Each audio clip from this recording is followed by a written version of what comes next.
नमस्कार साथियों, मैं हूं अनूप थपलियाल। साथियों, ऐसे क्या क्या कारण हैं कि हमारे पड़ोसी पर्वतीय राज्य हिमाचल प्रदेश के एक आम हिमाचली व्यक्ति के चेहरे में जहां आत्मविश्वास और संपन्नता झलकती है, वहीं उसकी तुलना में एक आम उत्तराखंडी के हाव भाव में उदासी, लाचारी और हताशा ही नजर आती है। आज के इस वीडियो में उत्तराखंड के विकास की गाथा की बात करते हुए हम अपनी तुलना पड़ोसी पर्वतीय राज्य हिमाचल प्रदेश के साथ करेंगे। जैसा आपने खुद कई बार महसूस किया होगा, सुना होगा, एक तरह से हिमाचल प्रदेश को उत्तराखंड के लिए एक रोल मॉडल के तौर पर पेश किया जाता है। लेकिन हकीकत तो यह है कि उत्तराखंड अपने 24 साल के सफर में कहीं से भी हिमाचल की राह पर चलता हुआ नजर नहीं आया है। इतिहास, खेड़ीबाड़ी, सुशासन यानी गवर्नेंस और अन्य कई पहलुओं को छूते हुए इस वीडियो में हम यह जानने समझने की कोशिश करेंगे कि उत्तराखंड में हम क्यों, कहां और कैसे पिछड़ रहे हैं। लेकिन उससे पहले आपसे आग्रह है कि सबसे पहले आप हमारे चैनल को सब्सक्राइब जरूर कर लें। साथियों, यह बात सच है कि दोनों राज्यों में बहुत सारी समानताएं हैं। सबसे बड़ी समानता तो यह है कि दोनों का भूगोल ज्यादातर पर्वतीय है। उत्तराखंड में जहां 13 जिले हैं तो हिमाचल में 12 जिले हैं। यहाँ 70 विधानसभा के लिए विधायक चुने जाते हैं तो वहां 68 विधायक चुने जाते हैं। उत्तराखंड दिल्ली के लिए 5 सांसद भेजता है तो हिमाचल 4 सांसद भेजता है। एक और बड़ी समानता यह भी है कि दोनों राज्यों की दो राजधानियां भी हैं। उत्तराखंड में जहां अव्यवस्थित और अघोषित देहरादून और गैरसैंण घोषित ग्रीष्मकालीन राजधानी है, तो वहीं हिमाचल प्रदेश में शिमला के बाद धर्मशाला को शीतकालीन राजधानी घोषित कर दिया गया है। अब आप ही बताइए, एक ही जैसा भूगोल, मौसम, बादल, नदियां, खेत और इंसानी महत्वाकांक्षाएं और जरूरतें होने के बावजूद आखिर क्या वजह है कि उत्तराखंड की खुशहाली किसी शापित व्यक्ति की तरह चेहरा छुपाए हुए नजर आती है। हिमाचलियों की जेब में जहां पैसा है तो उनके चेहरे पर नूर और आत्मविश्वास झलकता है, लेकिन एक आम उत्तराखंडवासी दुर्भाग्य से अब भी अपनी जिंदगी को किसी तरह इधर उधर धक्के खाता हुआ सरकार, सिस्टम और नेताओं के किसी जुगाड़ पर ही निर्भर नजर आता है। इन परिस्थितियों का जवाब तलाशने के लिए हमें 70 के दशक के शुरुआत से राजनीतिक यात्रा करनी होगी। देश के 18वें राज्य के रूप में हिमाचल प्रदेश का गठन 25 जनवरी 1971 को हुआ।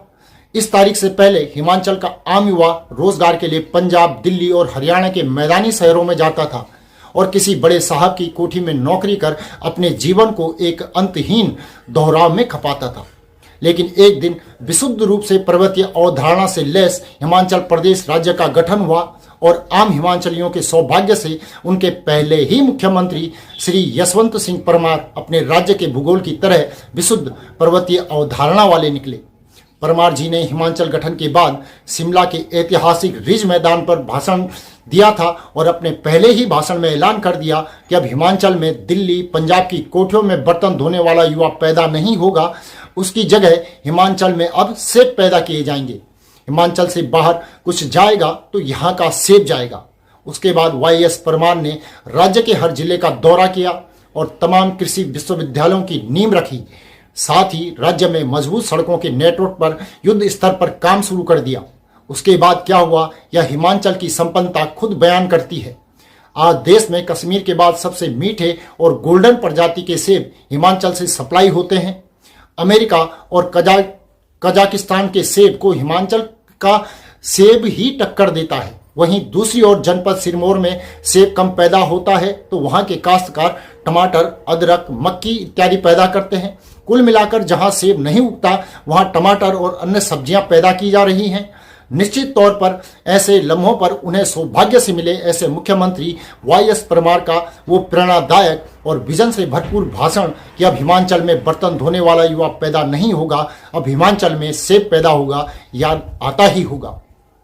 वहीं उत्तराखंड का गठन जैसा कि आप जानते हैं सन 2000 में 9 नवंबर को हुआ, लेकिन उसके 2 मैदानी क्षेत्र में शुरुआती दौर की इच्छा के विपरीत जोड़ दिए गए थे। लिहाजा विशुद्ध रूप से पर्वतीय अवधारणा पर आधारित राज्य पहले दिन से ही औंधे मुंह गिर गया और उसके बाद अभी तक कभी नहीं संभल पाया है।